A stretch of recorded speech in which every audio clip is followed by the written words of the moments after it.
What happens when we die? The essential part of who we are, our I, spirit, body, or soul, is eternal. So when we die, we do not die, we just change location.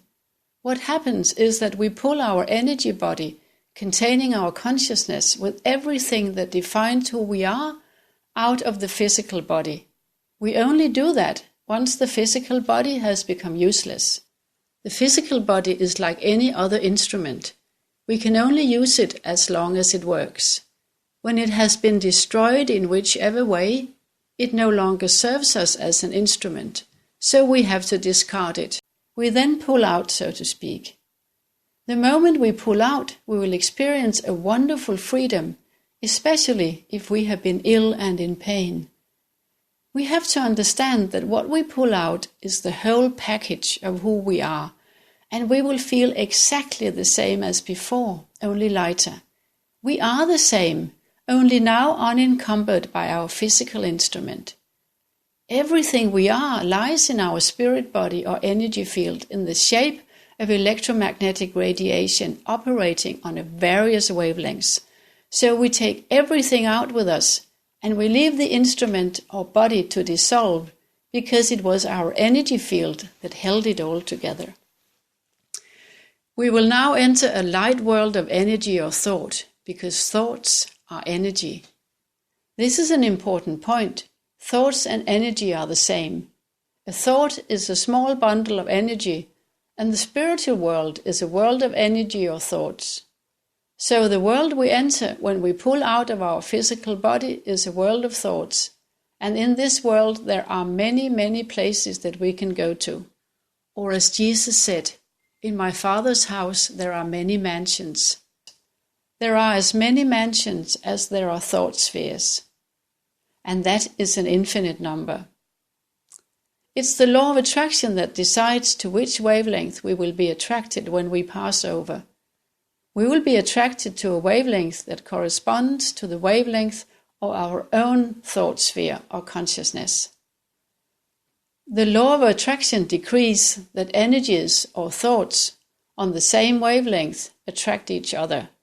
So if our thought sphere is dominated by thoughts of gratitude and love towards other living beings, we will be attracted to a wavelength where gratitude and love prevail. That is obviously a very wonderful wavelength, and we will experience an incredible amount of bliss there. It is a wonderful and beautiful place to be.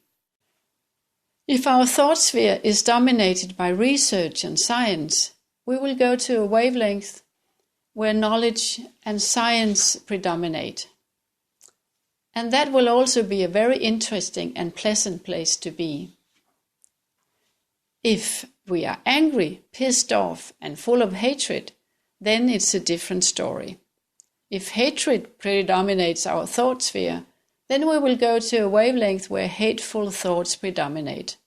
And believe me, that is not a pleasant place to be. We will be surrounded by a lot of other hateful beings, and such a wavelength will be dark, grey, and full of bad vibes. It's a horrible place to be. These few examples should illustrate that the content of our thought sphere is extremely important when we pass over. The contents are our ticket to a good or bad seat up there.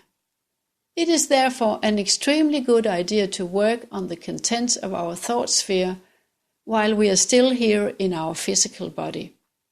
A thought sphere full of gratitude, kindness, helpfulness, and universal love will take us to a much more pleasant place than a thought sphere full of revenge, hatred, greed, anger, and dissatisfaction.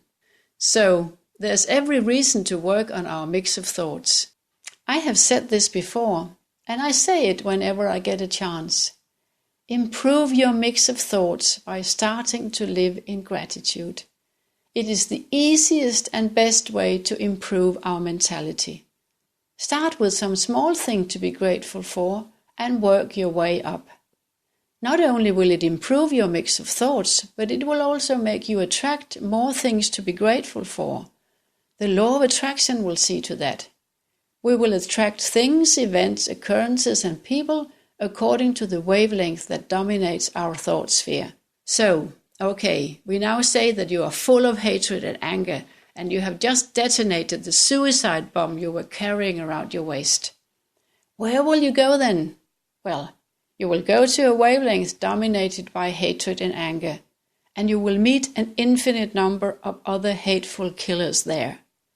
That is not a nice place to be, so you will want to leave. But where's the way out? You will be looking for an exit sign, but there isn't one. So how do you get out of there? Will you be stuck there forever? No, there is an exit, but you will probably only find it after some time. The exit is a plea for help. After some time you will be so miserable that you will ask for help. And it is the very act of asking for help that will open a new wavelength, because asking for help is on a different wavelength than hatred and anger. Once you have called the helpline, you will have opened a crack where your guardian angels can enter, and they will help you out of there. You will then be attracted to another wavelength that corresponds to the most developed or humane part of your psyche or mentality. That is as high as you can go. It is the most humane and loving part of your psyche that will decide where we go in the spiritual realms. When we are there, we will be able to observe other wavelengths that are above us, and we will want to go there. But to get up there, we will have to go back to school or back to the physical plane, because that is the only place where we can improve our behavior and develop towards becoming more humane. The spiritual plane is a plane of rest, not a plane of work. So there we rest and recover. But in order to move forward in our own development towards becoming a kind, humane and loving being, we have to go back down to the work plane, that is, to the physical plane. So, after a rest, we will realize that in order to get on with our own development, we need to get back into a physical body. So we reincarnate, and the law of attraction will see to it that we are attracted to just the right parents that can support us in our journey. We will commence the process of reincarnation, as will all life forms until they reach a level of perfection. Then they will stop reincarnating in physical matter for a very, very long time. But that's a different story that you can read about in my book, Death is an Illusion. I'm Else Byskov. I invite you to download a free chapter of my books from this website.